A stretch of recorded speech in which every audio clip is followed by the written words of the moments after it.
Good morning বন্ধুরা, তোমরা কেমন আছো? আশা করি খুব ভালো আছো। তো আমিও খুব ভালো আছি।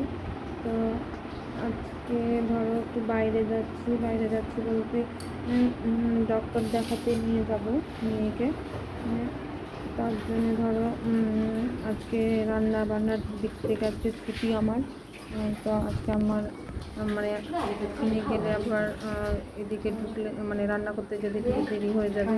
মেয়ে ধরো দুটো ডাক্তার দেখাবে, তো দুজনকে দেখাবে, তো আজকে দেরি হবে। ওই জন্য মাকে বললাম তুমি রান্নার দিকটা সামলে নিও, তাহলে যাই, আবার দেরি হবে। পুচকুটাকে নিয়ে আসবে, তো একটু ধরতে হবে, ও আবার একাই তখন সামলাতে পারবে না। তো মা বললো যে ঠিক আছে, আমি তাহলে সবজিটা নিয়ে নেই, দিয়ে তখন রান্নার দিকটা করব। আর এইদিকে মা ধরো আজকে সকাল সকাল স্নান করে নিয়েছিল, পুজো করে নিয়েছিল, পুজোর দিকটাও হয়ে গেছিলো মায়ের।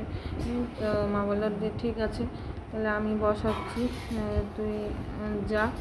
আবার এদিকে মেয়েকে ফোন করলাম, মেয়ে বললো যে তুমি তাড়াতাড়ি নাও, রেডি হয়ে নাও, আমি বেরোবো। তো ওর জন্যে ধরো আমি তাড়াতাড়ি করে রেডি হয়ে নিচ্ছিলাম। তো তার যাওয়ার জন্যে যে আমি হচ্ছে যাবো আবার, তো তাহলে চুলটা বেঁধে নিই, চুলটা ওই জন্যে বাঁধতে শুরু করলাম। আর এদিকে ধরো ওর দুটো ডাক্তার বলতে কী বলো তো, ওর মাথায়ও ব্যথা করছে প্রচণ্ড, আর তোমার সেলাইও ব্যথা করছে। তো দুটো ডাক্তারই ধরো আজকে বসবে। তো আমি বললাম তাহলে ভালোই হবে, একদিনে দুটো ডাক্তার দেখানো হয়ে যাবে। তো তাড়াতাড়ি আসিস যখন। তো বললো হ্যাঁ, আবার তখন কবে আসবো না আসবো, তখন দেরি হবে। তো তাহলে আজকে তাহলে মানে দুটো ডাক্তারই তাহলে দেখিয়ে নেওয়া যাক। আর মাথা ব্যথা কী বলো তো, মাথা ব্যথা খুব খারাপ জিনিস। ওর মানে 1 মাস থেকে মাথা ব্যথা করছিল, চেপে রাখছিল। মাথায় যখন ব্যথা করতো তখন কী করতো, ওই ট্যাবলেট খেয়ে নিতে, ব্যথা দিয়ে কমে যেত, আবার তখন আবার দুদিন পর আবার ব্যথা করতো। আর আমি আবার একদিকে কী বলতো মাথা ব্যথা করে, ও ভিজা চুল বেঁধে রেখে দেয়, তো ওই জন্য ধরো মাথা ব্যথা করে।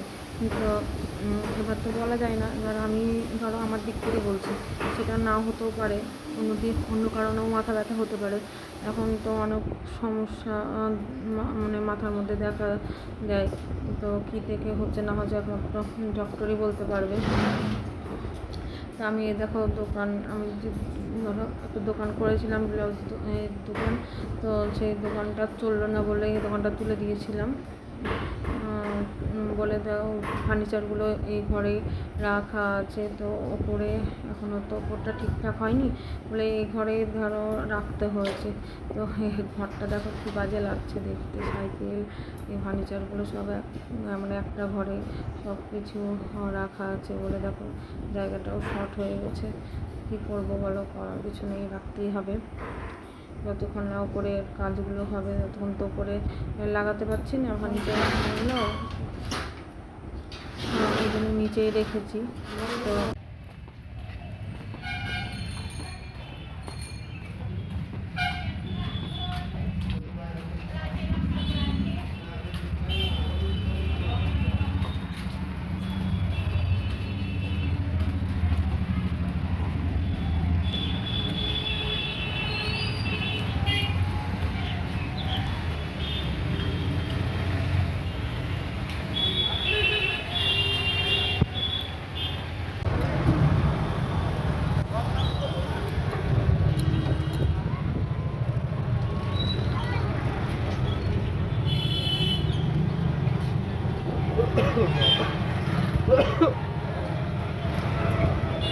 চলে এসেছি ডক্টর দেখাতে, এই ঢুকলাম।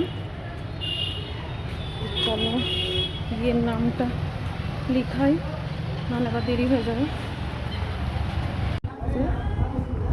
চলে এসছে পুচকুকে আর পুচকুর মাকে নিয়ে, ডক্টর আসেনি বলে, ডক্টর আসতে একটু দেরি হবে বললে। তো ডাক্তার দেখিয়ে চলে আসলাম, দিয়ে হাত পা ধুয়ে একটু বসলাম, স্নান করবো। এখন স্নান করে যাইনি, তাড়াহুড়ো করে চলে গেছিলাম ডাক্তারখানা। দিয়ে বসলাম একটু, বসে টসে তখন আবার স্নান করতে যাবো। ধরো বাইরে এত রোদ, না কি বলবো, রোদে শরীর খারাপ করতে লেগেছে, ওই জন্য একটু বসলাম। আর আজকে ধরো ভিডিওটা ওই যেতে আসতে যা ভিডিওটা করেছি ওইটুকুই তোমাদেরকে দিচ্ছি ধরো। আর ভালো লাগলে বন্ধুরা লাইক কমেন্ট সাবস্ক্রাইব করে দিও। আর নতুন তো অত গুছিয়ে কথা বলতেও পারছি না, আস্তে আস্তে শিখে যাব।